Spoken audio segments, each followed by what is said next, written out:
तो आज मैं आपको एक अनोखी रहस्यमय कहानी सुनाऊंगा। अगर आप चैनल पर नए हैं तो अभी सब्सक्राइब कर ले, क्योंकि यह मेरा दूसरा नया चैनल है। तथा कहानी पूरा देखे, अंत में एक अनोखा रहस्य छुपा है। धन्यवाद। तो सुनिए। एक समय की बात है, एक छोटे से गांव में, जहां चारों ओर हरियाली और शांति थी, वहां एक बहुत ही जिज्ञासु और दयालु लड़का रहता था, जिसका नाम था अंशुमन। अंशुमन को कहानियां सुनना और नई नई चीजें सीखना बहुत पसंद था।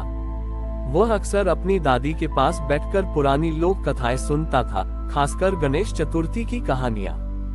इस वर्ष गणेश चतुर्थी आने वाली थी और पूरे गांव में तैयारियां जोरों पर थीं। हर घर में लड्डू, मोदक और तरह तरह के पकवान बन रहे थे, लेकिन अंशुमन थोड़ा उदास था। उसके एक छोटे दोस्त का घर पास के नदी में आई बाढ़ के कारण टूट गया था। उसका दोस्त अर्नब और उसका परिवार बहुत मुश्किल में थे। अंशुमन ने अपनी दादी से पूछा, दादी, क्या गणेश जी सिर्फ उन्हीं लोगों के पास जाते हैं जो उन्हें सुंदर मूर्तियों में पूजते हैं और छोटे उतर सारे पकवान चढ़ाते हैं? क्या वह अर्नब की मदद नहीं करेंगे, जिसके पास कुछ भी नहीं है? दादी ने प्यार से अंशुमन के सिर पर हाथ फेरा और कहा, मेरे बच्चे, गणेश जी को दिखावे से कोई मतलब नहीं। वह तो भावनाओं और सच्चे दिल से की गई पूजा को देखते हैं। मोदक और लड्डू तो प्रेम का प्रतीक हैं, लेकिन सबसे बड़ा प्रश्न आदत तो दूसरों के प्रति दया और मदद की भावना है। दादी की बात सुनकर अंशुमन के मन में एक विचार आया। उसने तय किया कि वह इस साल गणेश जी को एक बिल्कुल अलग तरह से पूजेगा। उसने अपने कुछ दोस्तों को इकट्ठा किया और उन्हें अर्नब के परिवार की मदद करने के लिए राजी किया। गांव के बच्चों ने मिलकर अपने खिलौने, कुछ कपड़े और थोड़े पैसे इकट्ठे किए। गणेश चतुर्थी का दिन आया। गांव में जगह जगह भव्य पंडाल सजे थे, लेकिन अंशुमन और उसके दोस्तों ने एक छोटा सा पंडाल बनाया। उन्होंने किसी बड़ी मूर्ति के बजाय पास के नदी के किनारे से कुछ मिट्टी लेकर एक छोटी सी गणेश जी की मूर्ति बनाई। उस मूर्ति को उन्होंने फूलों से सजाया। उनके पास मोदक नहीं थे, तो उन्होंने अपने घर से कुछ रोटियां और गुड़ लाकर भोग लगाया। जब गांव के लोग उनके पंडाल के पास से गुजरे तो कुछ लोग हंसे और बोले, ये कैसे भक्त हैं? न सुंदर मूर्ति, न पकवान, गणेश जी को क्या खुश करेंगे? उद्धरण चिन्ह। लेकिन तभी अर्नब और उसका परिवार वहां आए। अंशुमन और उसके दोस्तों ने जो सामान इकट्ठा किया था, वह सब उन्होंने अर्नब के परिवार को दे दिया। अर्नब की आंखों में आंसू थे, पर इस बार दुख के नहीं, बल्कि खुशी और कृतज्ञता के। जैसे ही अंशुमन ने अर्नब को गले लगाया, एक अद्भुत घटना हुई। अचानक मौसम बदल गया और बारिश की कुछ बूंदें पड़ी, जिससे चारों ओर की हवा में एक दिव्य सुगंध फैल गई। वहां खड़े लोगों को लगा जैसे साक्षात गणेश जी ने आकर अंशुमन और उसके दोस्तों को आशीर्वाद दिया हो। उस पल सभी गांव वालों को एहसास हुआ कि सच्ची भक्ति दिखावे में नहीं, बल्कि जरूरतमंदों की मदद करने और सबके प्रति दया रखने में है। अगले साल गणेश चतुर्थी फिर से आने वाली थी और इस बार पूरे गांव में माहौल बिल्कुल अलग था। अंशुमन की पिछले साल की कहानी ने सभी के दिलों को छू लिया था। अब गांव में लोग बड़ी बड़ी मूर्तियों और महंगे पंडालों के बजाय समाज सेवाओं व जरूरतमंदों की मदद पर ज्यादा ध्यान देने लगे थे।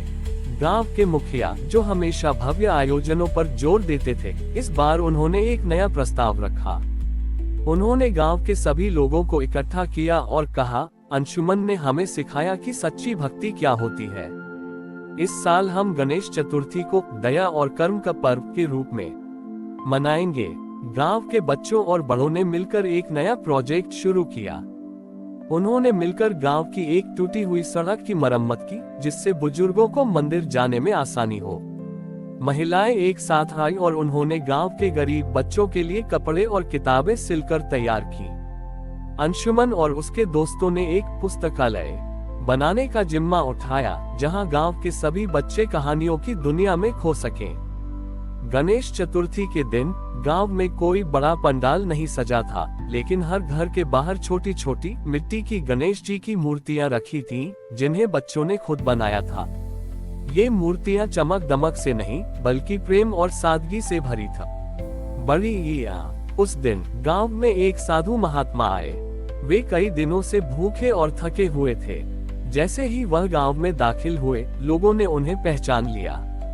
वे गांव में आकर पूछते थे कि क्या उन्हें कहीं से कुछ भोजन मिल सकता है या आराम करने की जगह।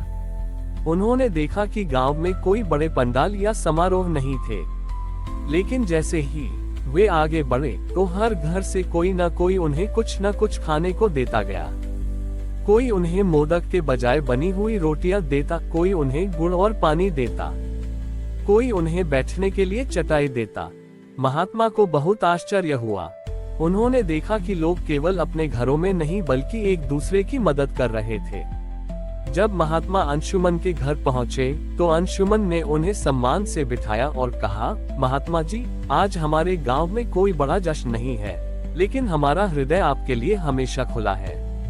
अंशुमन ने उन्हें अपनी बनाई हुई मिट्टी की मूर्ति दिखाई और कहा, ये हमारे गणेश जी हैं, जो हमें सिखाते हैं कि सेवा ही सबसे बड़ी पूजा है। ये सुनकर महात्मा की आंखों में आंसू आ गए।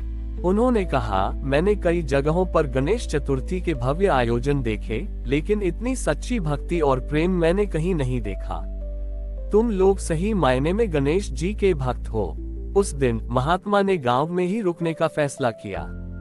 उन्होंने कहा कि यहाँ का माहौल इतना शुद्ध और सकारात्मक है कि उन्हें यहीं पर सच्ची शांति मिली। गांव वालों को भी महसूस हुआ कि दिखावे की भव्यता से कहीं ज्यादा सुख और संतोष दूसरों की मदद करने में है। और इस तरह अंशुमन की छोटी सी शुरुआत ने पूरे गांव को बदल दिया और गणेश चतुर्थी का त्योहार अब सिर्फ एक पूजा नहीं बल्कि मानवता और दया का प्रतीक बन गया। कुछ सालों बाद अंशुमन अब एक जवान लड़का बन चुका था। उसने अपनी पढ़ाई पूरी कर ली थी और अब वह अपने गांव से दूर एक बड़े शहर में नौकरी करता था। हालांकि उसका दिल अभी भी अपने गांव, अपने लोगों और गणेश चतुर्थी का उस खास तरीके से जुड़ा हुआ था। शहर में उसने देखा कि गणेश चतुर्थी का त्योहार बहुत अलग तरह से मनाया जाता था।